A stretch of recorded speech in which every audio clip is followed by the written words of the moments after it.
Hello and welcome back to my channel. Today we're going to be talking about Peru and all of the different reservations that you'll need to go through in order to see Machu Picchu. So if that's something that you're interested in doing, this is just information of everything that I have done so far in order to set up our trip. Before you make any kind of reservation, you will need for almost everything you do your passport number.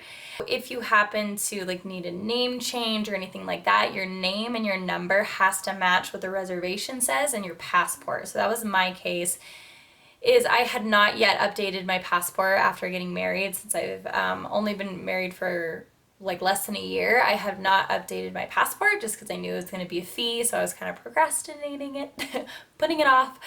And so you're gonna want to do that first thing. I kind of made a mistake of waiting just a little bit because I thought, oh, my passport number will be the same, but your name and passport number both have to match. So you have to do that as soon as possible. Second thing that you're going to want to do is decide which season you want to visit Peru or Machu Picchu during.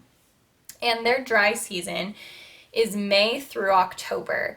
So I would definitely wanted to do their dry season since it's going to be in the rainforest, but I didn't want to do when their peak tourist season is. And actually, as I discovered, because I kind of thought Machu Picchu would be, I don't know, I didn't know much about it, but I didn't think it would be as well traveled as it is. And there are a lot of tourists who go see it yearly. We decided to kind of lean towards September and October. That's when I read was supposed to be the best weather and have some really, really pretty blooming flowers.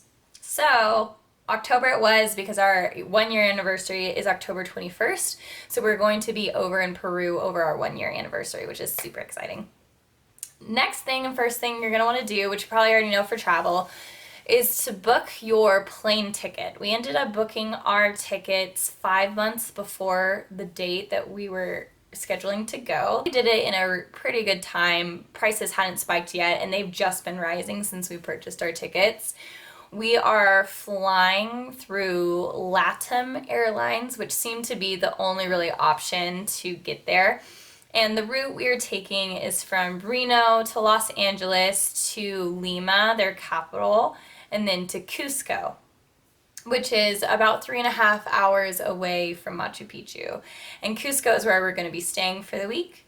Then coming back, we're going from Cusco to Lima to Dallas back to Reno. So this is kind of a pro tip for traveling. I have saved a ton of money before doing this specific thing, and that is, if you live in a kind of smaller area where your airport may not be a big hub for international travel, such as Reno, it's the Reno Tahoe Airport, it is really tiny, then you may not end up getting the best prices for it. What we did for our honeymoon is we purchased our tickets to Rome from San Francisco, from their airport. And I've looked into San Francisco before and LA, both are pretty comparable, but for international travel, it can take off as much as half the price depending on the airport you're coming from. So that was the case for our trip to the Mediterranean. For our honeymoon, it was going to be a ton more. We saved almost half the price of the ticket. We just drove down to San Francisco, which is 3.5-4 hours away, and then we flew out of San Francisco. This time we considered doing the same thing, but most of the options were out of LA, and LA is 8 hours away.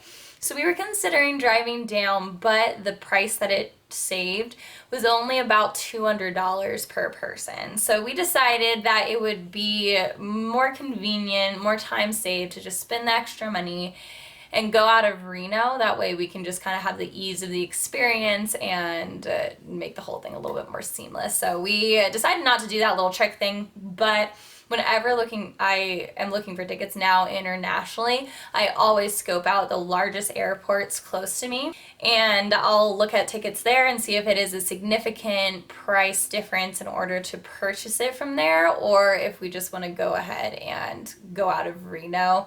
So next I purchased, probably 2.5 to 3 months from the date that we left, I purchased where we're going to stay, and I did look into hotels, but Airbnbs are incredibly cheap in South America. I had heard of this from friends, but seeing it firsthand, it really is true. But we are staying in the historic district of Cusco that is still walkable. It's kind of up on a hill. So they say it's walkable if you go down into downtown, but you probably don't want to walk back up into the historic district. But just based on the location and everything that we saw for it, it looked like we definitely wanted to choose that option rather than staying right downtown. Next, after doing that, we decided you can probably do it in either order, but you can book where you're about to stay or your Machu Picchu ticket. So Machu Picchu, it is a World Heritage site, so you have to have a ticket in order to enter into the site. And I'm glad I knew that ahead of time because there are two different main hikes you can do. You can hike Machu Picchu Mountain or Hayuna Picchu, which is across from it. So Hayuna Picchu is, and I think I'm saying that right, don't know, but Hayuna Picchu is like the classic looking mountain. When you see the picture of like Machu Picchu, which is like the city in the mountain, that peak right there is that hike. And that one I see, it looks like is the more popular one because the tickets were selling out for that one a lot faster than Machu Picchu Mountain. But Machu Picchu Mountain is supposed to be a little bit easier of a hike based on what I've been reading. And you also get the picture of that classic shot just from higher up. And so I actually watched this video of some travel vloggers doing that hike, and it looked pretty doable and pretty like gorgeous at the top. And so we decided to do that one rather than the other one. And the other one I kind of read is like really steep and kind of scary at parts. So given that Paul and I aren't massive hikers, we didn't want to like just throw ourselves over the deep end. So one thing that I have discovered is kind of mixed signals about when the tickets are valid for.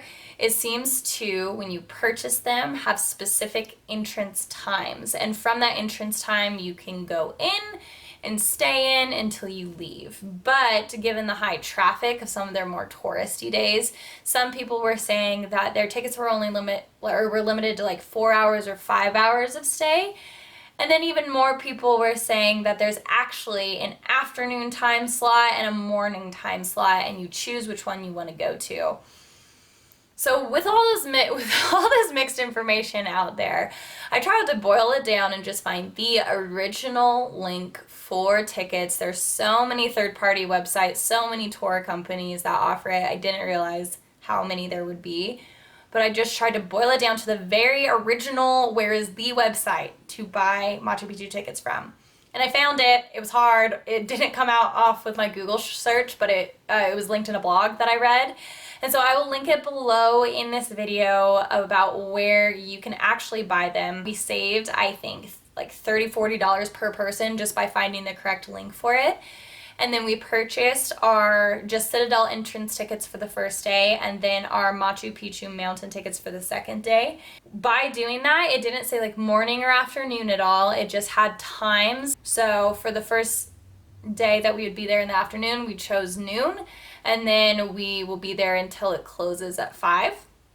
And then the next day we chose 6, so we'll just be there however long we can. Our train leaves around 4, so we'll probably just be there for 5-6 hours. But yeah, a little warning there is you're probably going to want, especially if you're going in the on season, you're going to want to purchase your tickets for whatever hike you want to do like 3 months in advance. So if you're a last minute planner, you may not get to go on the hike that you actually want to go to. We will not be walking up to the site. We're going to be taking a bus ride, and we have yet to buy those tickets. You can buy them online or you can buy them in person. They said it's not a problem. Whatever you choose to do, they won't really sell out.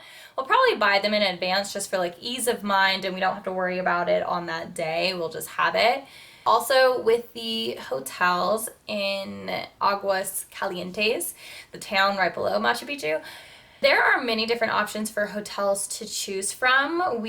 Because we're only staying a night, we're able to afford a nicer one than we would have normally. So we're actually staying in a suite room of a really nice looking hotel. But if we were staying longer in Aguas Calientes, which I think a lot of people just stay a night, then we wouldn't have been able to afford such a nice room.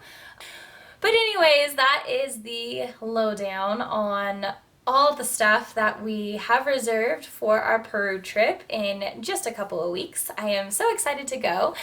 I hope this helps you out a little bit in your reservation making process. Thank you again for watching this video. If you did like it, please like and subscribe. And I can't wait to connect with you either on this video or another one. Thank you so much for watching, and I will catch you later.